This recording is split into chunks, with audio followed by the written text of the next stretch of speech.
Welcome to another episode of the Multipliers podcast. I will be your host for today. My name is Mehdi, and it is my pleasure to introduce our esteemed guest, the founder of Joy Capital, Mr. Leenong. Mr. Li, thank you for joining me on the Multipliers podcast. Well, you're welcome. And also, I've been looking forward to the opportunity discussing with you about our views and about China for a long time. So very excited about it. It's been a long time coming. And as it happens, today is episode ba. So should be a very special episode. Mm-hmm. Yeah. So the number 8 in Chinese, as you know, is a very special number. Lucky number. So it just happened by chance that today is episode number 8. Mm-hmm. And we have the Chinese New Year coming in a couple of days as well. Yes, it is. 2 days away. 2 days away. So Xin Ni Hao in advance. Okay.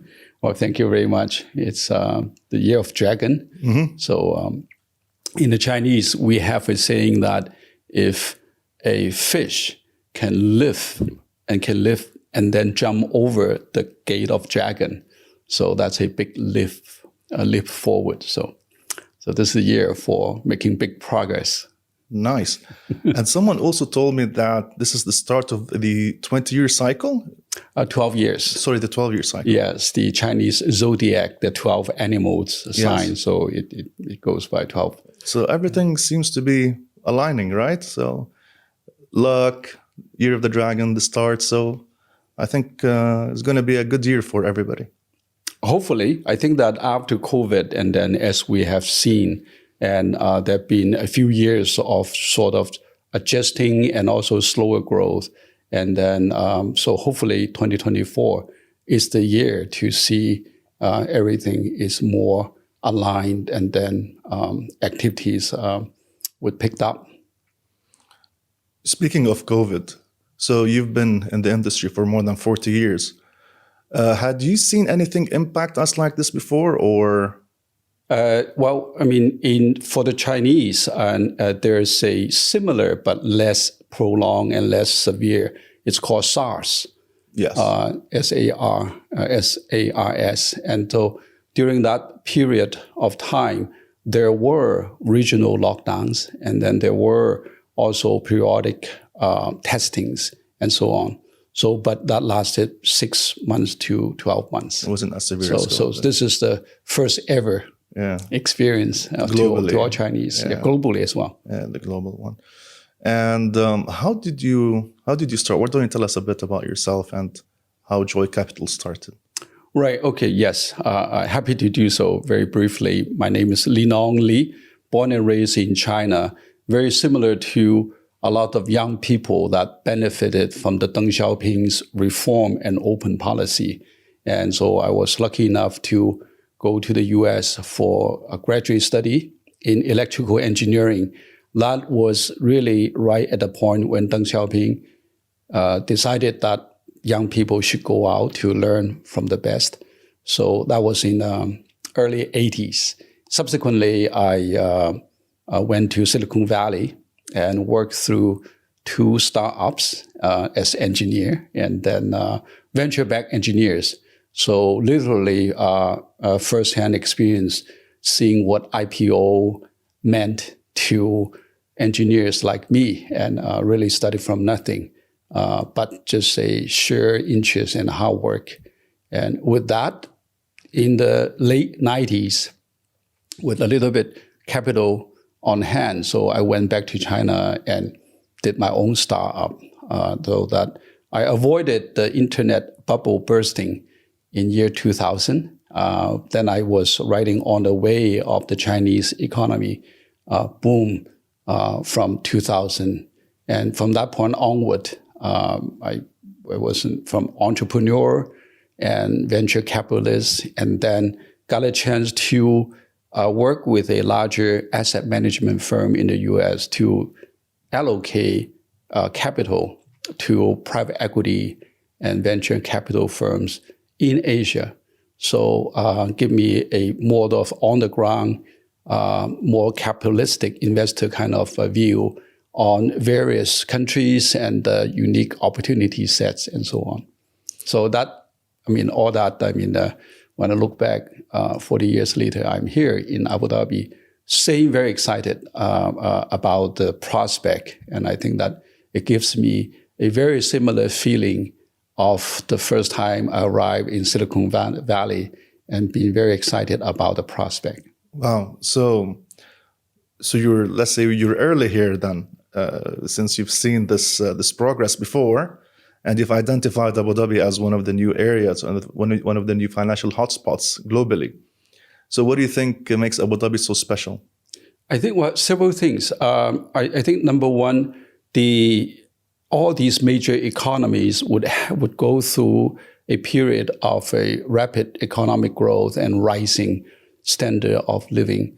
And so it's like the hockey stick. And then China, certainly, we lived through that period. And then I think in the late 80s, I saw on the technology side similar things in Silicon Valley. So it's the similar type of feelings.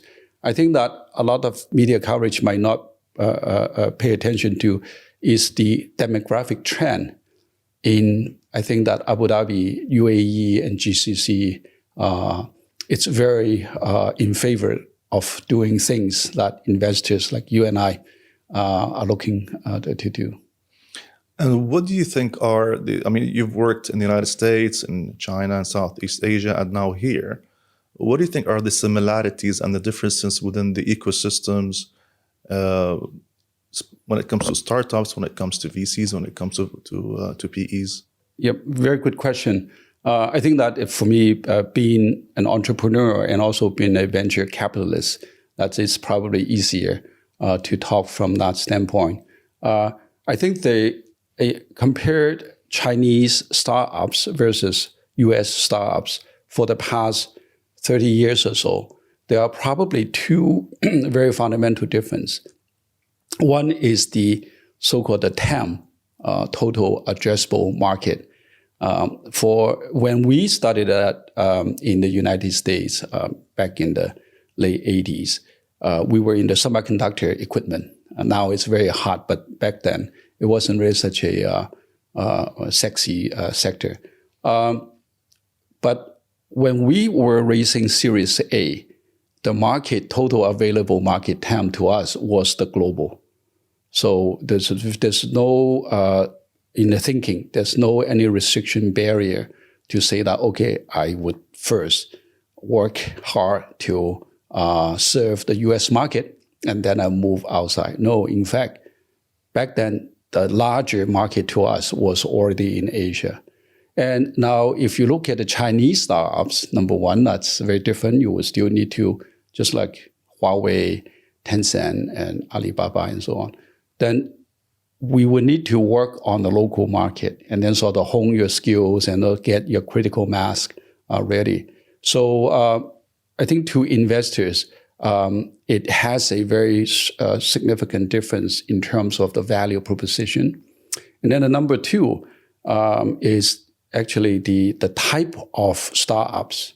By the time I went to Silicon Valley in the 80s, you could only raise money if you had some disruptive ideas. It's not an incremental. It was no longer in consumer services. Can you give us an example of some of those disruptive ideas? In every industry, for instance, in semiconductor, back then take storage as an example. In Asia, you will see still plentiful suppliers doing floppy disk, if you remember. Oh, yes. The storage. And cheaper than there were people. And Apple was still selling that small 3-inch floppy disk. But then hard drive was the thing that venture capitalists was looking at. And people believed you could disrupt that. So no matter how much improvement in efficiency you can do with a floppy disk, it just, in the eyes of the investors, and that wouldn't be anything interesting enough.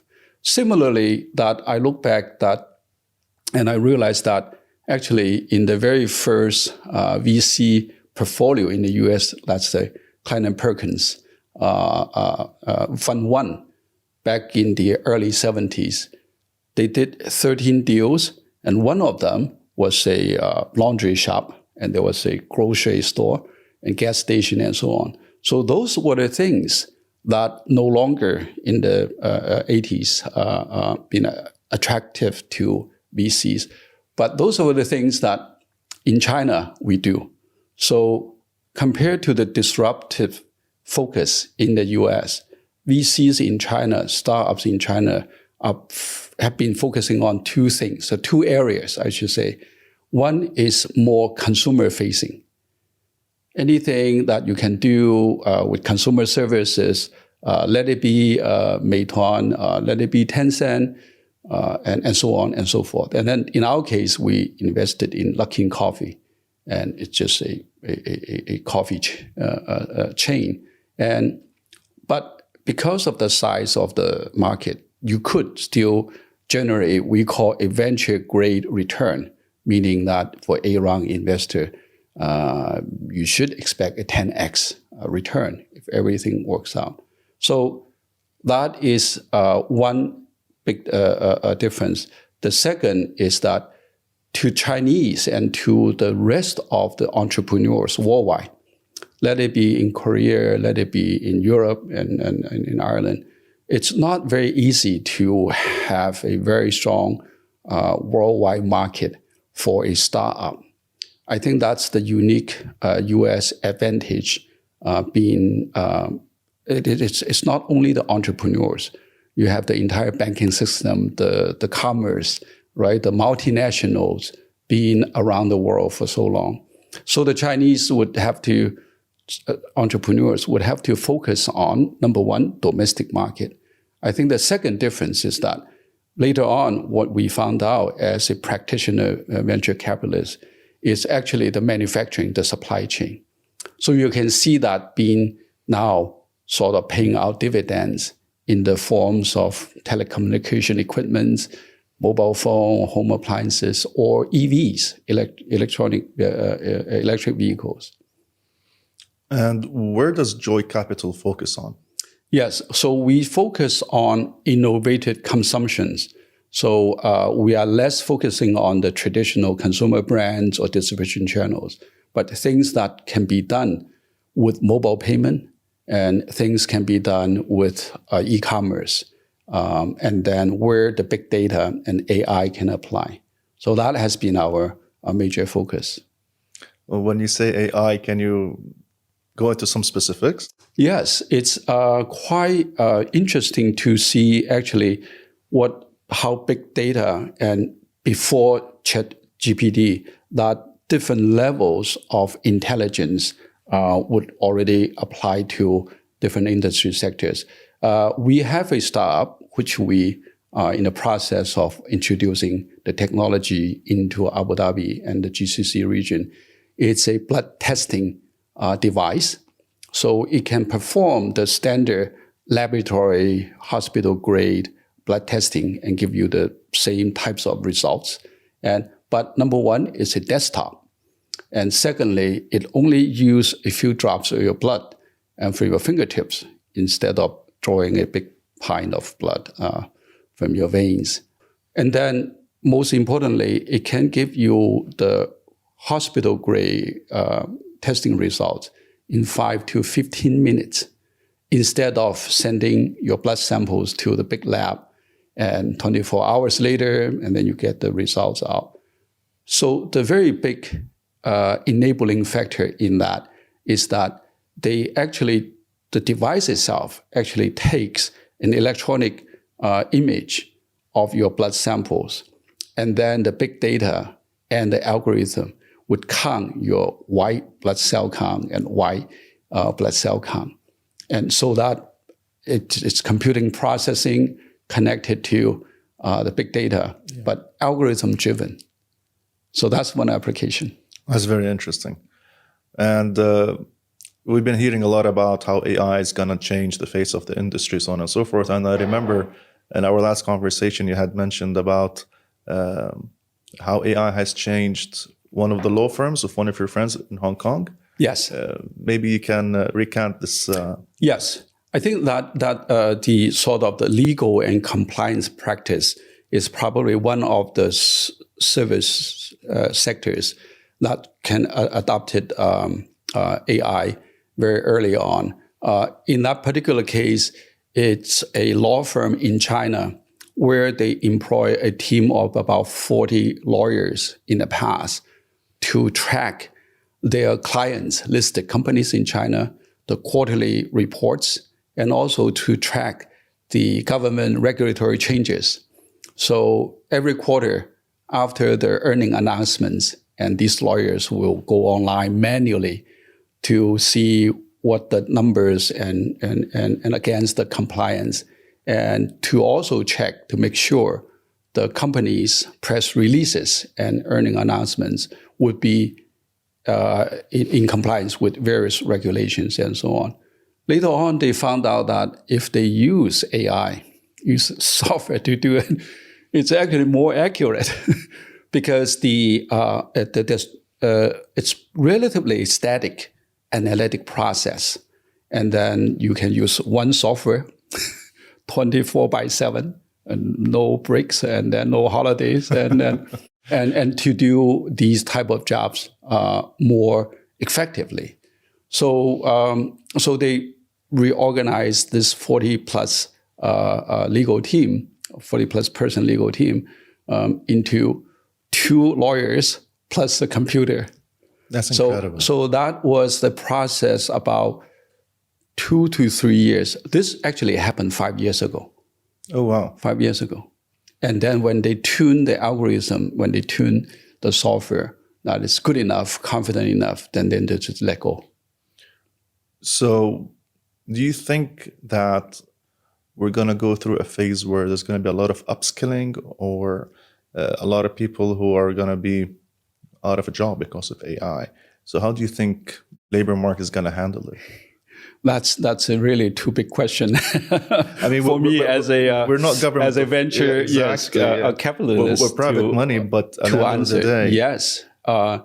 If you ask whether the observation of the trend of phasing out some of the less efficient human manual activities, I think the trend is yes. If you just look at for the past year or so, if you look at all these big technology companies and especially internet companies, the continuous news of laying off from Google, from Meta, and everyone, and it's in the name of efficiency, cutting down costs. But if you watch the past several quarters, their earning results, profit margins are higher. There's nothing lost by having less people.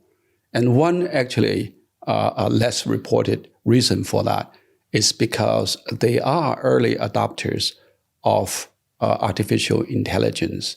And therefore, that by reducing the workforce and especially so many stay-at-home engineers, and then they could still actually achieve the same financial results and productivity gain really from AI. So I think that's the beginning. I mean, you've seen the whole technology transformation from the days of the pre-floppy disk to where we are now. What do you think is the sky's the limit for AI, but where do you see it heading? Yes, it is for us. One thing we learn from our trade is that we don't tend to form top-down view very often by ourselves or by reading research reports.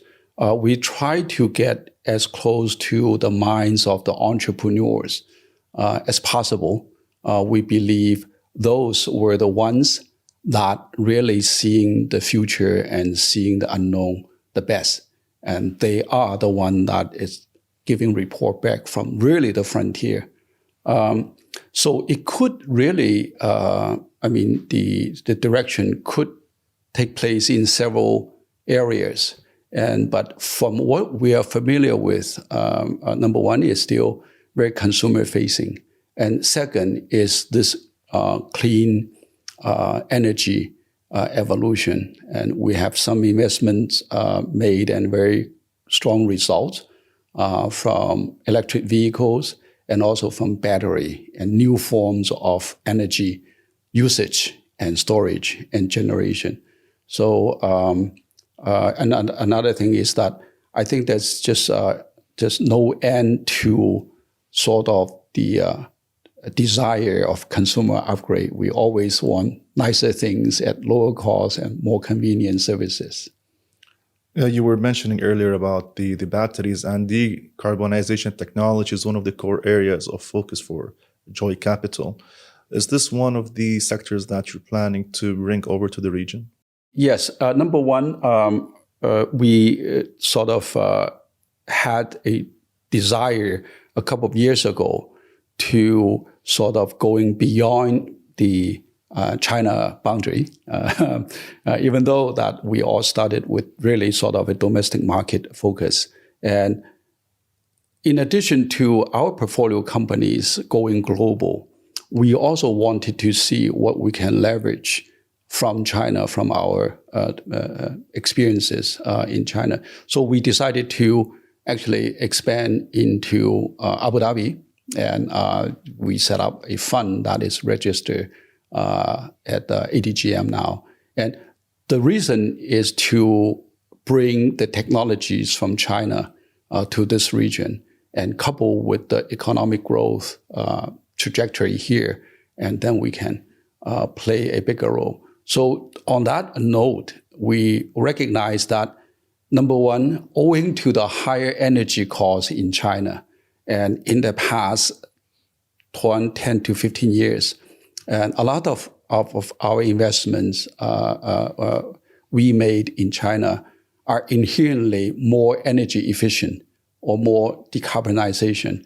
So then it's a good fit into the market needs and the trends here in Abu Dhabi and also in GCC. So that's the reason we decided to take some of our smart home, smart office, more energy efficient living and working kind of technology here, and including EV as well.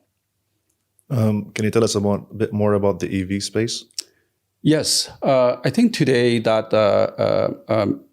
the manufacturing, the supply chain in China, and also the passenger vehicle EV manufacturing clearly very strong, and many believe to be the best in the world.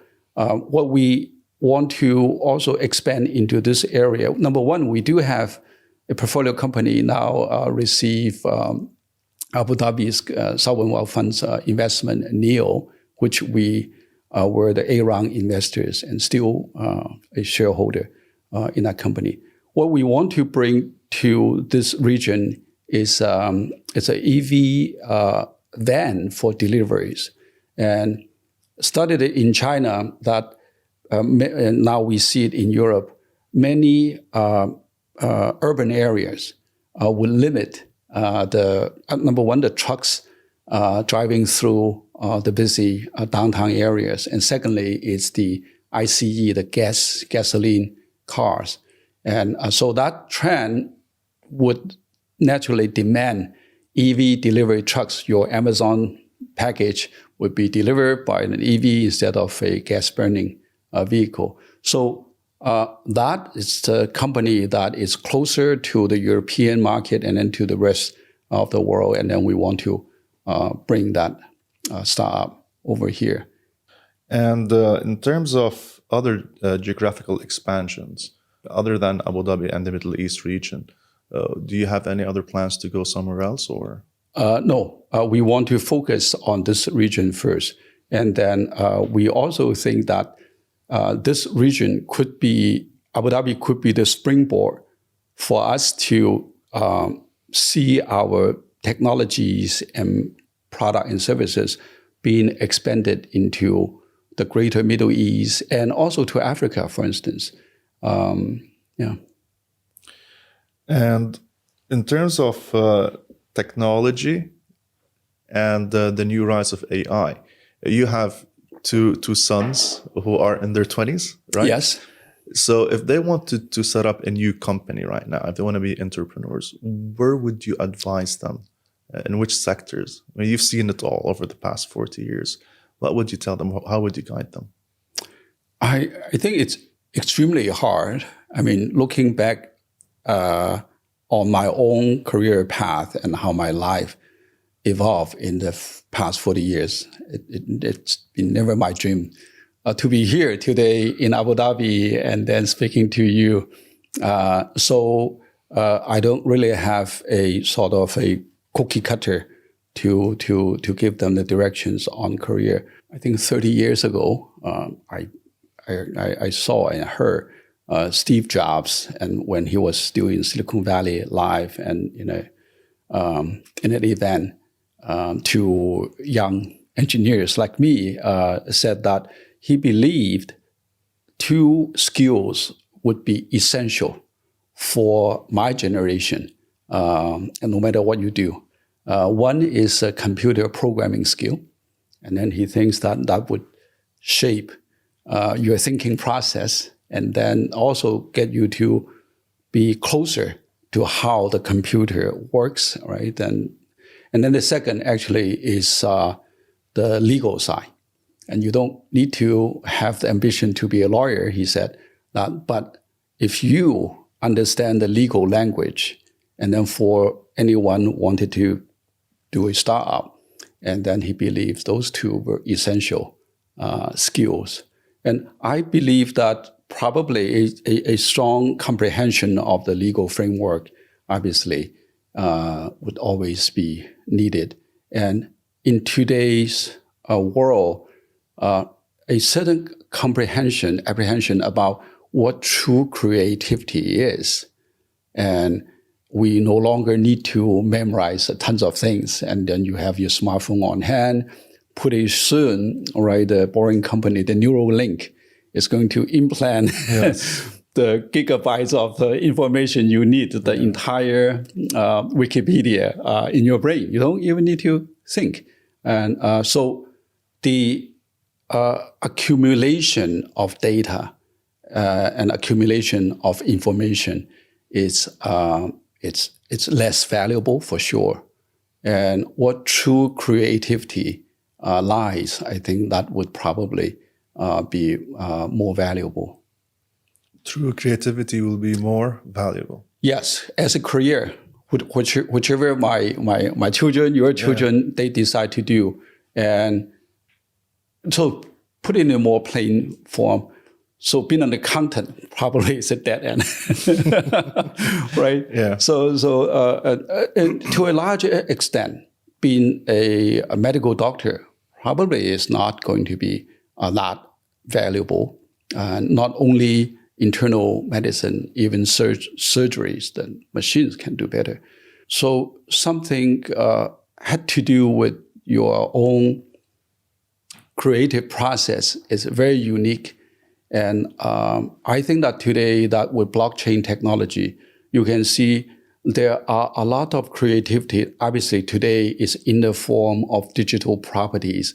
And if you can draw something, it's not Picasso, but hey, you have 50 collectors that wanted to have this piece, and then it's worth to you. Maybe you can get some money to buy pizza. And that is something, I think, that the very original value that you create, and that is probably going to be more sustainable.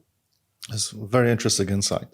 I remember earlier in our conversation, you had mentioned how VC has transformed from investing in a laundry or in a supermarket that were cash-generating businesses, and then they started moving into more tech businesses like the floppy disk, so on and so forth, which were more disruptive, as you had said. And now we're moving more into, as you had explained, a different form of thinking and a different form of where VC money will be probably allocated based on the world that we live in. And it's quite a transformation over the past 40 years. Yes, very much so. I think that to me, the most significant driving force over the past 40 years in terms of our economic development, in terms of the progress of civilization, it's probably semiconductor. And Moore's law says that the number of transistors will double every 2 years. Subsequently, the cost would be halved, and it's a perpetual. Now, he made this announcement nearly 60 years ago in 1965. So it's unbelievable that that prediction, that observation still holds. Now, a lot of us today do not really realize how powerful that semiconductor industry or the progress affected our daily lives. And every smartphone we have on hand, it's probably worth a building size of computing power some 40 years ago, right? And then today it affects how we hear things, how we see things, and how we move around. And imagine that, I think that maybe some of the younger people here do not have a concept of the very original analog cameras, right? You have a film. Kodak or Fuji. Right, yes. And then you need to go into a dark room. And then, so today everything is digital. But when the first digital camera came out, and the quality was bad and nowhere close to the original image. But today, that I bet that when people look at the eyes from the users of Apple's Vision Pro, they would believe that they are actually seeing the naked eyes of that user, but it's not. It's the lens that projecting the eye movements from the Vision Pro wearer and to the outside. There's a block, and it's not a true vision. But because of the power of semiconductor, you can pack so much computing power right into the goggle. I mean, the spatial computing. And then same, that today, I don't think anyone would still play music from an album, from the analog form, and look at how far we have been. And today, any digital music could be as good as the best analog music that produced in the past. And look at how we move around. And GPS, right? There used to be a military grade offering. And if you have a commercial jet, then you will use a global positioning system. But now everywhere you go, it's on your hand. And all these, it's because of the doubling the productivity every 2 years and driving down the cost every 2 years. That disrupted, that pushed this single technology into a very, very broad spectrum of our lives. So I think the takeaway to me and also to maybe long-term investors is that we ought to pay attention to some very fundamental changes and then try to look at the future world from that angle. And then we might not need to project, 10 years later, exactly what picture will be on the wall and so on. But if we trying to sense, and as you said it well, in Chinese, there's a idiom called that you cross the river by touching the stones. Yes, and then if you really do trying to feel these fundamental forces, I think that that would probably provide some guidance for long-term investors to look at the future. And do you see, how do you see social media within this whole mix? I have a different opinion, not the mainstream. Most of the social media activities we do today are repetitive and very little creative values. And of course, social media, the convenience, the communication, and so on. So I would think in terms of investor to us, from our kind of background, it's probably less valuable to look at those opportunities. As to what social media changes the social behavior, the demographic, the younger generation, and causing, especially younger people, teenagers, right, more anxious, more self-focused. How many likes do I get today versus you, right? And so on. Then we're busy taking photos and posting every single move and projecting a much nicer world. It's an illusion than the reality. I think those are the things being recognized, and then other professionals probably would have better opinions on those. I myself, I limit my own very usage, and then my sons also, they came around, and then they do similar things, and not having Instagram accounts and putting YouTube only on the desktop computer, not on your mobile phone. That kind of, I think now the awakening, and maybe that would be the future, and then leading social media into a more productive and as a tool to enhance closer human interactions rather than creating a virtual distance among human beings. Oh, I really hope so. With this new Quest and this new Apple VR, kind of seems like we're heading down a rabbit hole, and we don't know where it's going to end. Yes. Well, I think the Vision Pro probably it's such a new paradigm, and then it's very hard to grasp and the potential of it.